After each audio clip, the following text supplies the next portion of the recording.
I'm John Grafft, and I love Chicago real estate. Between showings, I stop in my favorite places, talk with local business owners, and bring their story to you. This is my Chicago. You know, like anywhere you are, there's music. It's on the radio, and it's in your car, and visual art kind of functions in similar ways, but you have to kind of meet it halfway. You have to go somewhere because it's a physical object. And it's a lot different than all the other visual stimuli that we are bombarded with, because everything else that's visual is functioning in some way. And usually that's to sell you something. As cool as it gets, and the greatest, as great as the designers are that are working behind the scenes, in the end, they're serving something. And that's like this desire to put you in a new car, or get you to use their shaving cream or whatever. There's some motive. Yeah. Visual art kind of, it's like without that, it's unmoored. It's like it's got the freedom to say whatever it wants to say in ways that aren't so directed. There's a lot of ambiguity there. It's like listening to jazz after you've been listening to pop your whole life. It's like, wait, there aren't any lyrics. What am I supposed to feel? What am I supposed to be thinking about right now? And then you just hear notes and you just react emotionally to that. And it's this, so the allegories of notes and colors and rhythm, all of those things are in instrumental music, like classical and jazz, and it's all in visual art too. The instrumental aspect's interesting too, because if I look at something, if I look at a piece of art, I think I know immediately if I like it or don't. If I listen to a song, you can have an inkling that you're going to like this song. Yeah. But you can build as it continues. Right. And I also think art is the same way, because you can continue to look at something and you notice something you didn't see before, and maybe you come up with more purpose. But also they share the interpretation, which I think music can be less interpretive. There's definitely ideas of what it means. But art, you can interpret for days. Like, what was this person thinking? Or why did they do this? Or why are they showing this? And I think the viewer then has this freedom to bring themselves and their own experiences to it.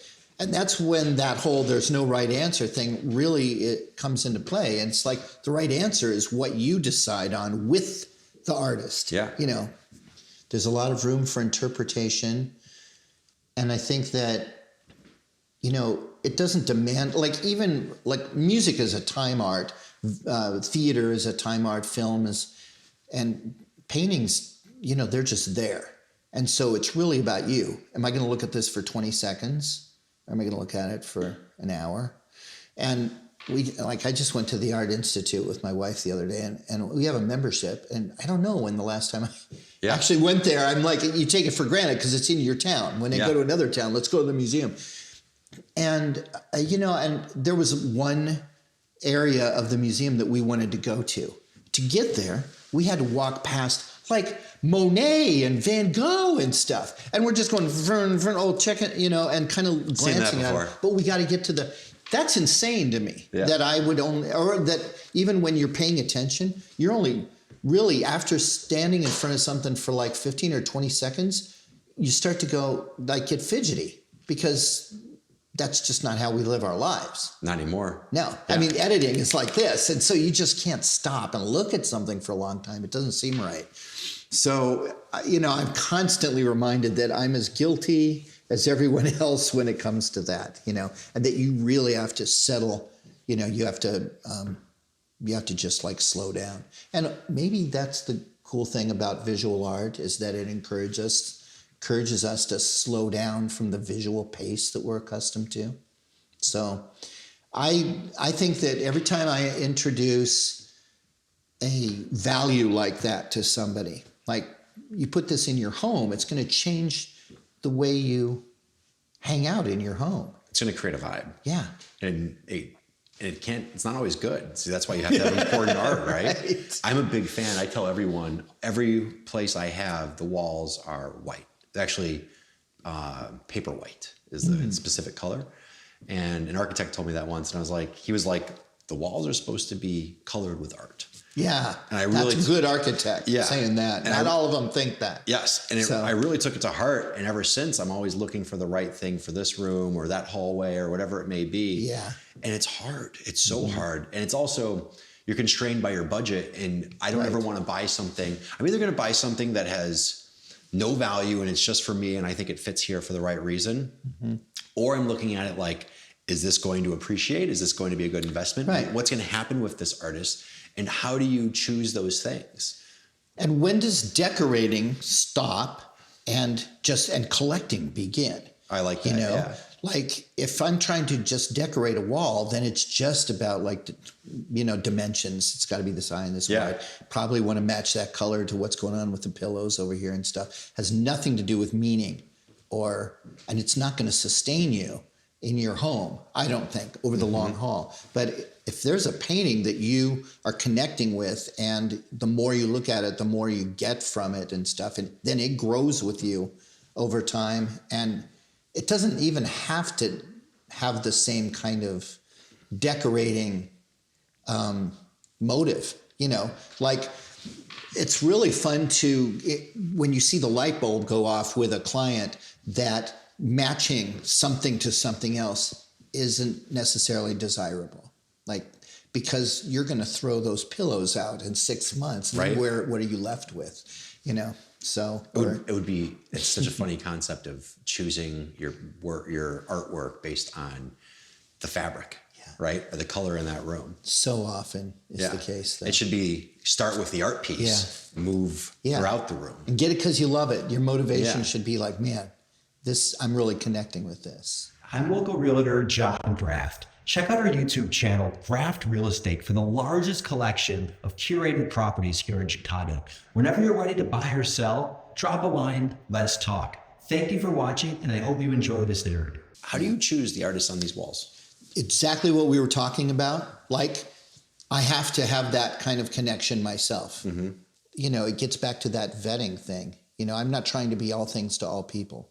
But it's just like a chef when they have, or, a restaurateur is trying to create a specific vibe. And so they're not just going to decorate willy-nilly, like a TGI Fridays or something. They're going to try to really create a specific mood and vibe. And so so it's that word curating. Now it's applied to everything, right? Yeah. Like, I use it in descriptions sometimes. Yeah. It's an elevated word that's easy to use. And it originated in art. And so that's really what I never thought about that, but totally, right? Yeah. You're the curator. I literally am a curator. You're the curator. Yeah, right. And so that's, once you're used to that concept, because we use it all the time in a lot of different contexts now, that's what we're doing is, when I look at the artist page, sometimes people come in here and go like, well, you've got landscape paintings over here, and then you've got this like really crazy minimalist abstract piece over here. This is very eclectic. That's a word that's way overused, eclectic. Yeah. So if somebody feels safe with this artist, they're probably going to feel safe with this one, but it's going to be a little bit challenging. And then this one more challenging, and you're going to go up the challenging scale. But this might be the artist that really serves them down the road, Who seeks who out? Galleries are constantly, bombarded with. I feel like that'd be with artists. Frustrating, but promising and difficult due to the volume. Yeah. Like, I wish I had the problem where so many people were trying to give me their home to sell, where I was like, it's really not for me. Right. But I could see in the art world, if you're a starving artist, which is a funny term too, you're like, can I get it anywhere? Like, and how does that work? So Ronald Clayton here, who has this piece, he puts this up, he gives this to you. Yeah. And tell me how the arrangement works. Well, so once you've established a relationship with an artist, which I imagine could be difficult because an artist is an artist, and maybe they want to make sure you're the right person to represent their work. Exactly. I mean, that's the thing. There's that little bit of courtship or whatever,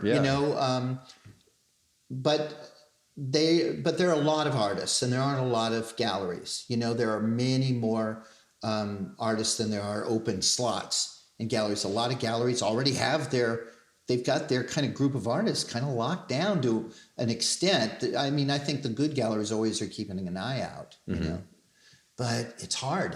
It's hard to be an artist and to find a gallery. And that's why there are a lot of other options for selling work online and stuff, and that's always developing too. But once an artist and a dealer have kind of connected, and they feel like they're in sync with each other, and there's still going to be like a kind of a a testing time. Bring a couple of pieces in, and we'll keep them around. Maybe put them up in a group show that's coming up, and see how people are responding and stuff.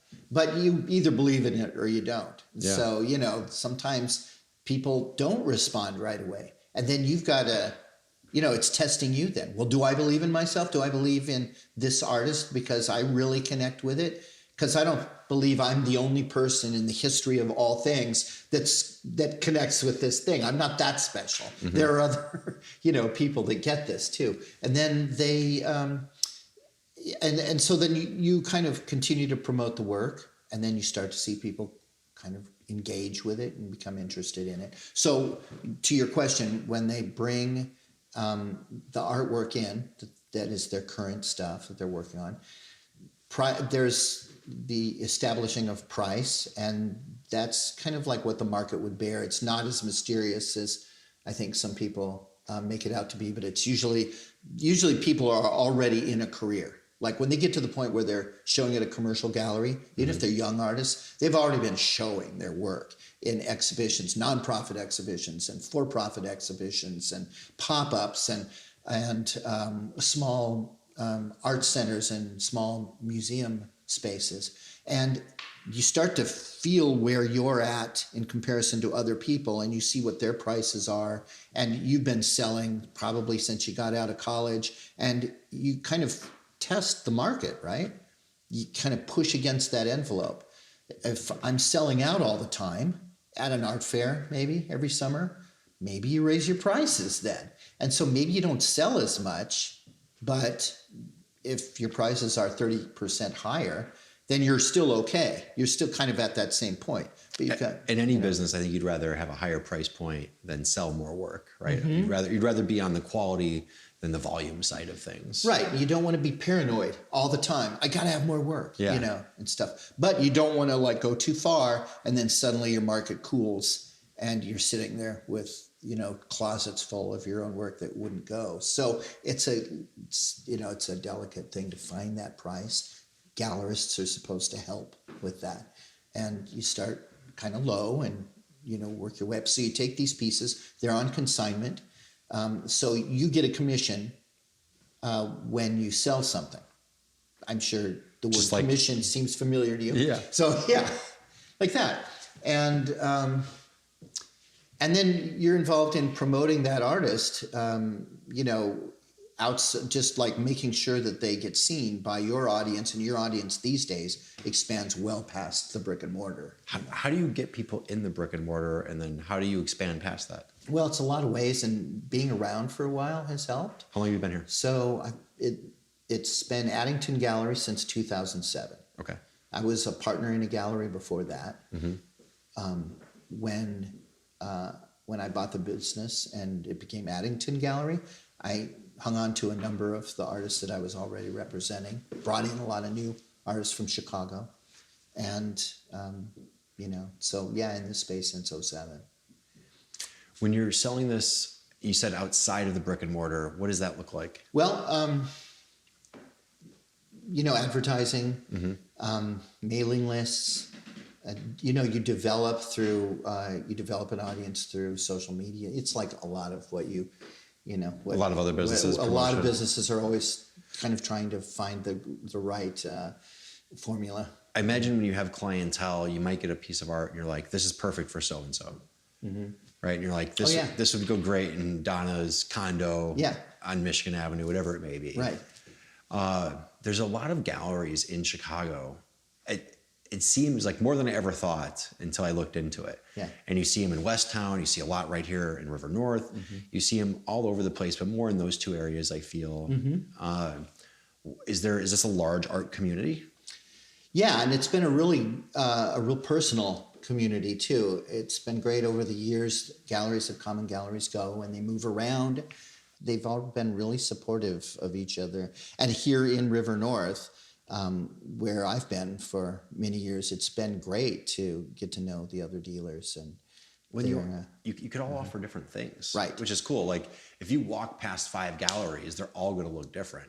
And what I like about galleries too is every time I walk in, like if I'm on the stroll, if I'm walking back from dinner with my wife or whatever it may be, it's like, let's go look what they have, you know? And I think there's varying price points too. So you walk into some places and you're like, that's how much? Yeah.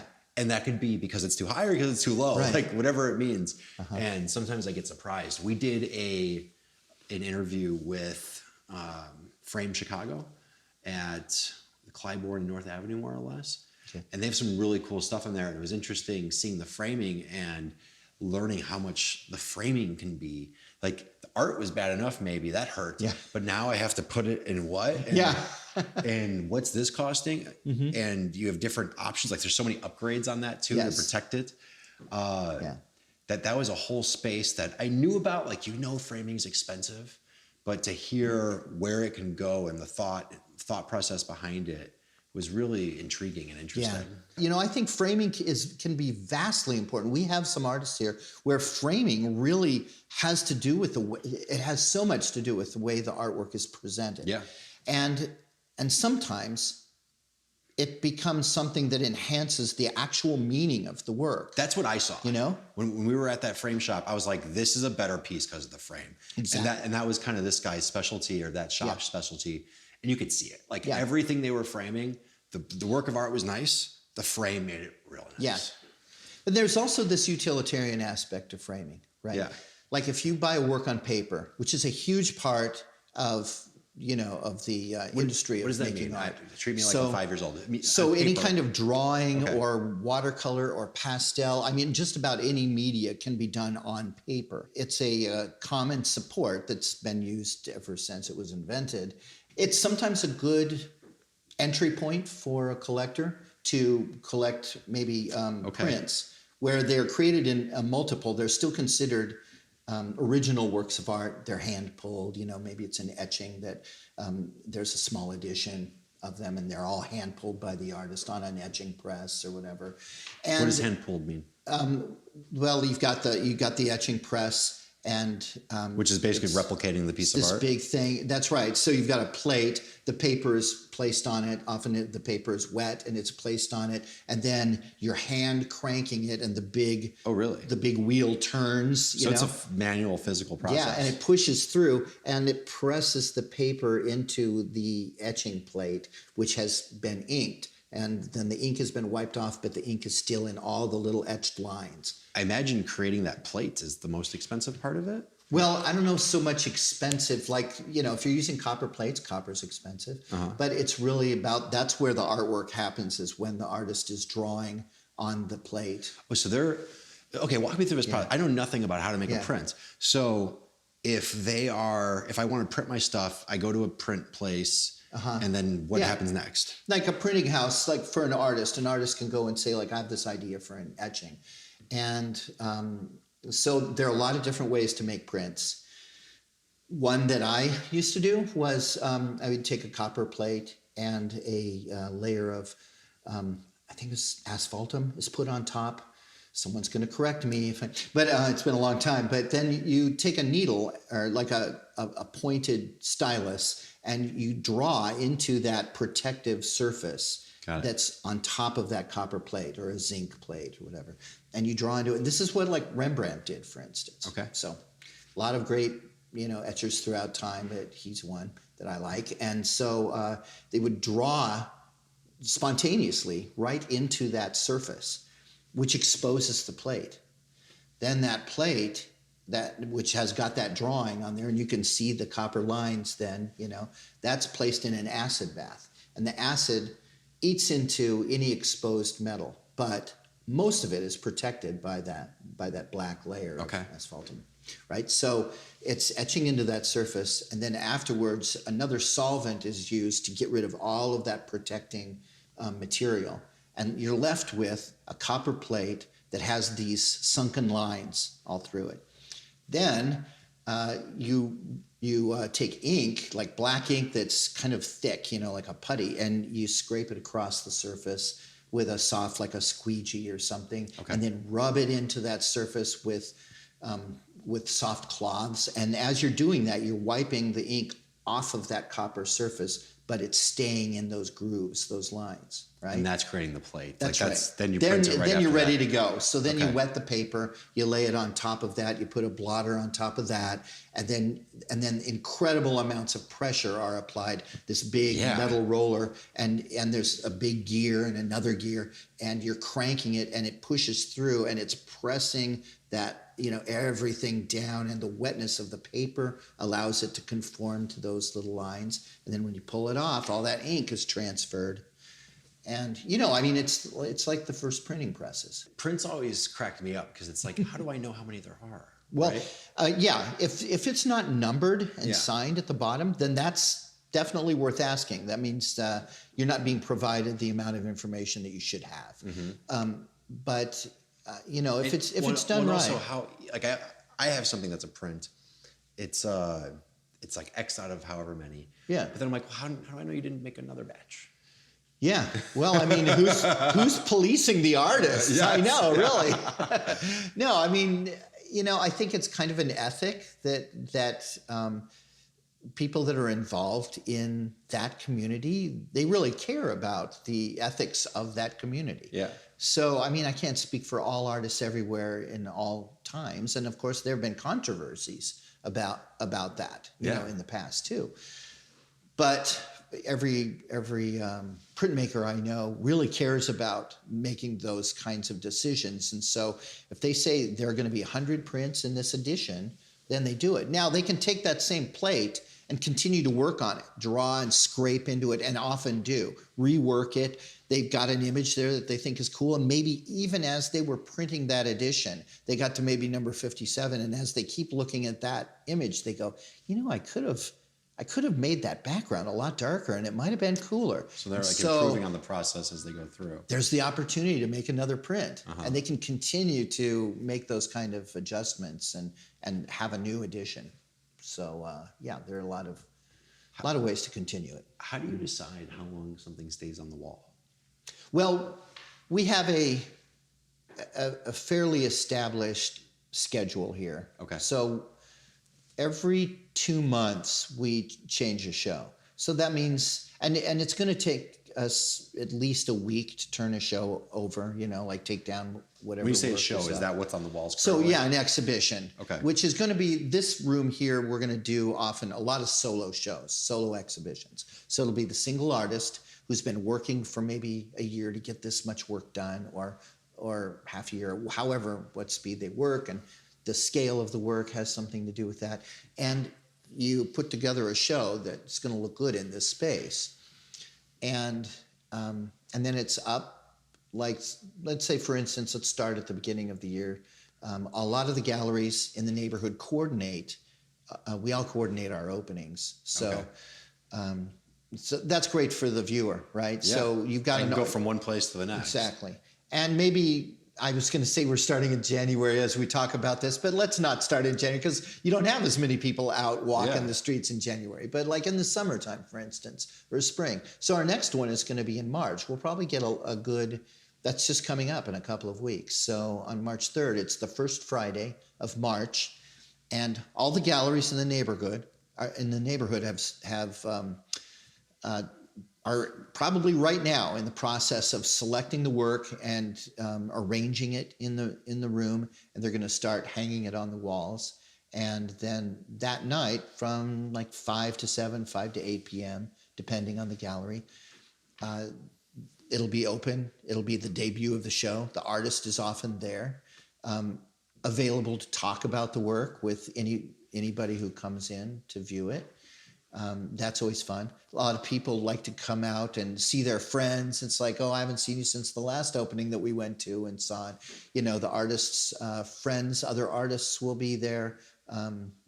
Just followers, people that have been following them on Instagram, and now's their chance to see it live. So that's really fun. And that happens every 2 months in Chicago. So if we're opening in March, then that show will be up through all of March and most of April. and then maybe the third week of April or so will be the ending date, and then you'll have another week or so to get the next show ready to go.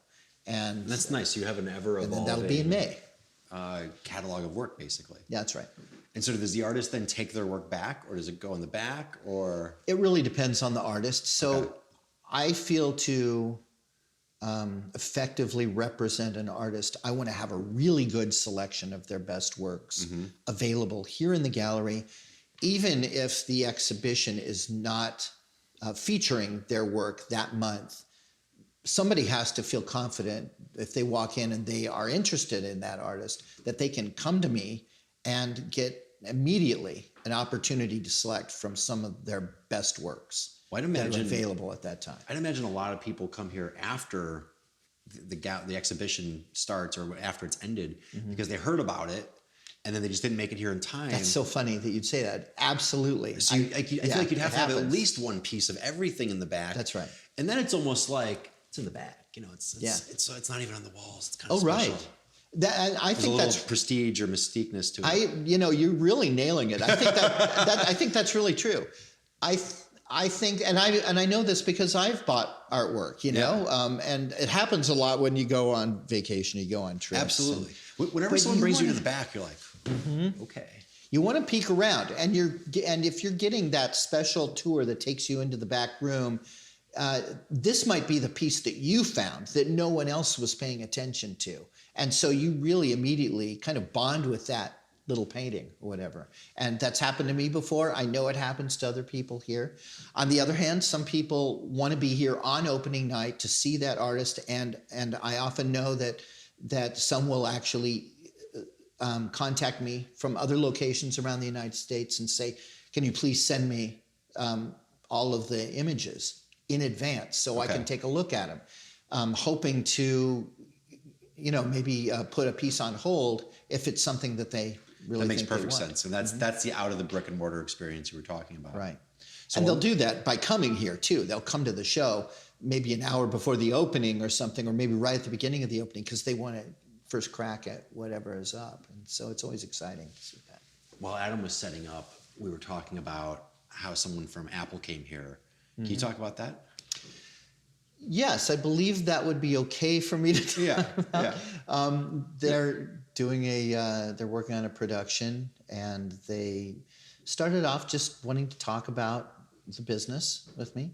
I think there's an art dealer that figures prominently in the plot. Okay. And so, obviously that's all, the script's already been written and it's already being produced. But the set designers have to kind of figure out a way to make it look convincing. And so they wanted to talk about, how are exhibitions curated?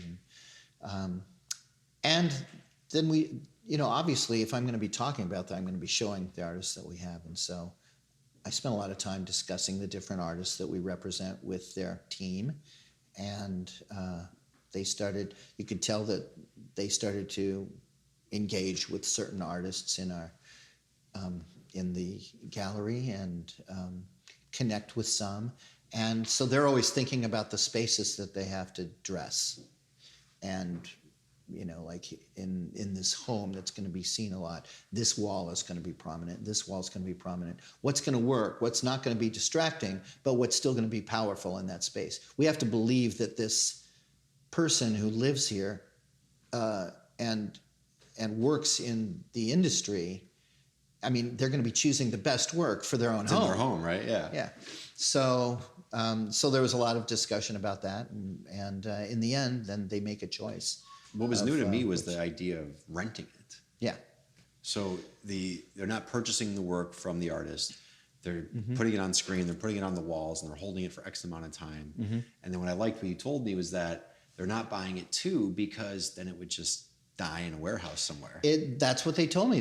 I was talking to them about that option. I mean, of course, that's what you want. You want the work to go, but it turns out it wouldn't necessarily, according to the people I talked to, and this would probably vary from production company to production company, but that's not the way they worked. They didn't want to purchase a work because this isn't for a collection somewhere. Yeah. It's just for set design. And in the end, they would end up wrapping it and putting it in a warehouse. And nobody wants that.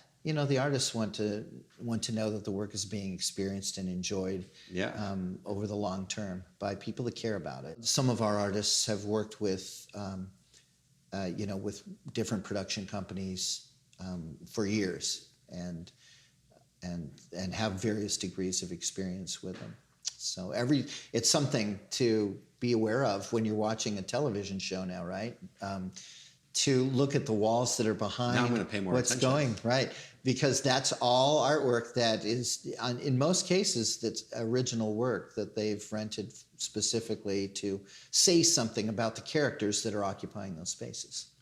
You've been here in River North for over 15 years. Why is this the central place in Chicago for galleries? Well, I like the access to it. You have Michigan Avenue, a short walk to the east, and there are a lot of hotels there. So it's easy access to people from different parts of Chicago, and you can get over here if you live in Chicago. And so we have a lot of Chicagoans that come here regularly to see every exhibition or every other exhibition, or they'll come in 3 or 4 times a year or whatever. And it seems like it's easy for them to get here. They come from the South Side and from Evanston and the North Shore and from all the way through west of Chicago and out into the suburbs. And they can come right in. The Ontario feeder ramp is there. All the highways come in. So, and Lakeshore Drive. But also, you've got tourism and all the hotels, and there's a lot of hotels that are within walking distance of here or a short cab ride. And so River North has always been great because it's always felt like the meeting place of a lot of different people groups. Did that happen all at once, or was there this moment when galleries were opening up slowly? Yeah.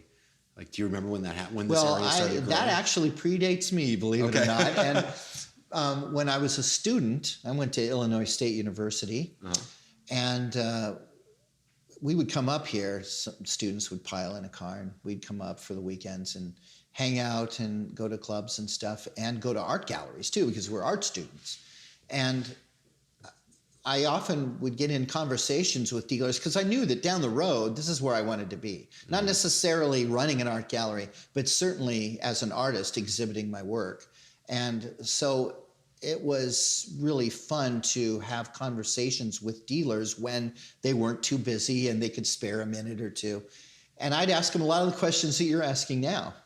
So be careful. You might end up sitting in an art gallery soon. But I always wanted to know, what's the history of this neighborhood? And it sounded like there were a lot of art galleries over on Michigan Avenue and, like, say, Ontario, and on the east side of Michigan Avenue.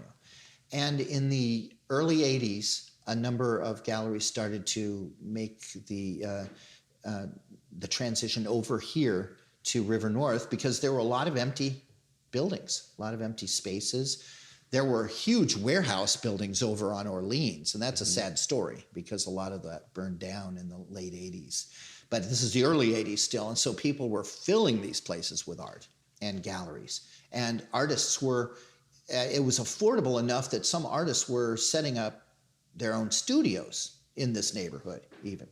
So from then on, all through the 80s, which was a crazy heyday of art collecting, that there were all kinds of galleries coming in and out of River North.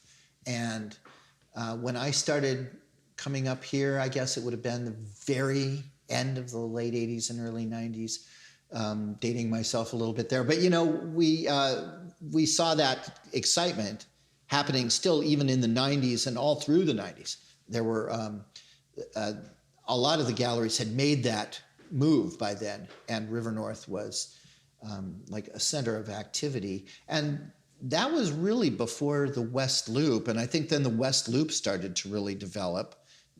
And so you started to see, but there were still rents that had gone up in this area, but hadn't yet in the West Loop. Mm-hmm.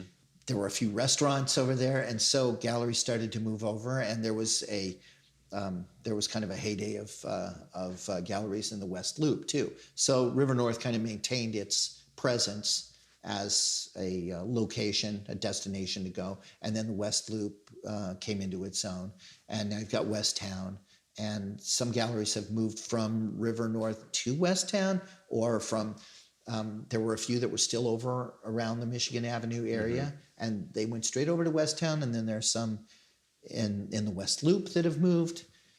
So, and it's always changing. So, you know, there have been new galleries that have opened up in River North even recently. And so it's still, there's a lot of camaraderie here with the other dealers. We, you know, we're always kind of calling each other, bumping into each other on the streets. We have meetings every once in a while with the Art Dealers Association, and when one is successful, everybody is successful, and so we want to see that happen with all the art galleries in the neighborhood and even beyond. I say the same thing in real estate. High tides are going to raise all boats, right? And it's nice surrounding yourself with people you respect and colleagues and people that are doing good work, right? For someone who wants to get into art, for someone who wants to start a collection, or someone who wants to invest in it, what's the advice you have for them?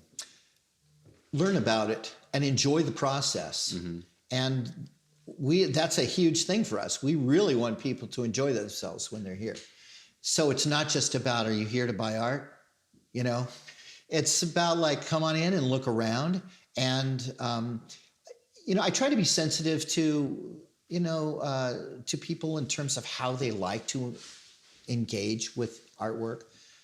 Sometimes you go into a store and, you know, and sometimes it just depends on the day. You just don't want to be bothered. I just want to look at the jeans. I just don't want to be bothered. I'm just going to go, you know. And then other times, you know, you're in the mood to kind of like ask them about what it is that they're doing in this shop or whatever. And it's the same way with when somebody walks into an art gallery. You don't know where they're at. And so you want to be sensitive to that as a dealer. You want to see, you know, let them know that they're free to ask questions. But then I think sometimes you kind of pay attention to what it is they're looking at and volunteer a little bit of information. And if they engage with that and want to know more, then that's great. Then you've got a dialogue going with them. And sometimes they don't, and they just want to be left in peace. Like, let me look at this artwork. And I think that's fantastic too. When people spend, I think it's just about what we were talking about earlier. You want artwork to just be a place where people can slow down. I want them to have the experience here at the gallery. So it's not just about buying it so they can take it home and then have the experience. I want them to feel like they're welcome to come in here all the time and to have that experience. And every once in a while, they're going to have a special experience with a painting. And it might be just this little thing in the corner. It'll be their discovery, you know, it'll be that combination of that moment in time and that artist that happened to say a certain thing in that painting, and it's connecting with that person. And that's like a magical thing that happens, and I love watching it. And so we want it to be comfortable for people to come in. But, you know, art can be challenging, right? Just like music or theater or any other art form, some of it is can be more challenging to some viewers than it is to others. Just depends on where everybody's at in their art viewing experience. And so, you know, you want to be able to be there with the information. And sometimes it's just about, how is this thing made? We have a lot of artists here who use unusual materials, interesting materials. So we've got great artists that use real traditional processes, oil painting. They're using oil paint and they're using a brush, and that's it. And then you've got other artists that are doing all kinds of unusual layering of materials that some people have never heard of before. And so learning about that process is going to be a doorway into the artwork, you know. If someone wants to get in touch with you, give me a call. You know, we've got a website that's fun to look through. It's got a lot to look through, and that alone can be entertaining. What's that URL? Yeah, it's addingtongallery.com. That's easy enough. Yeah, it is. Yeah. And it's easy to navigate through. They'll see a lot of artists there. And it's fun to even look at connections between, well, that I've known that Addington shows this artist. I've never seen this artist before, but I can see how those two could live together in a space.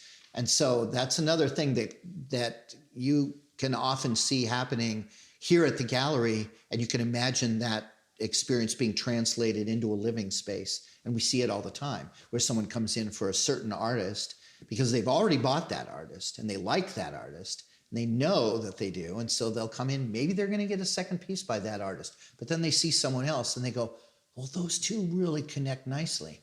And yeah, they do, because, and I know that because we've been showing them together for a while, and those connections get made. So yeah, they can. That has nothing to do, maybe, with the question you just asked. But how can they contact me? The way that we do it now. You can call the gallery. You can contact us through any of the social media we're using. Instagram and Facebook being the primary ones. The visual ones for the gallery.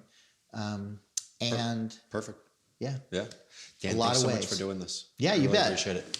Thank you. Great to meet you. Likewise.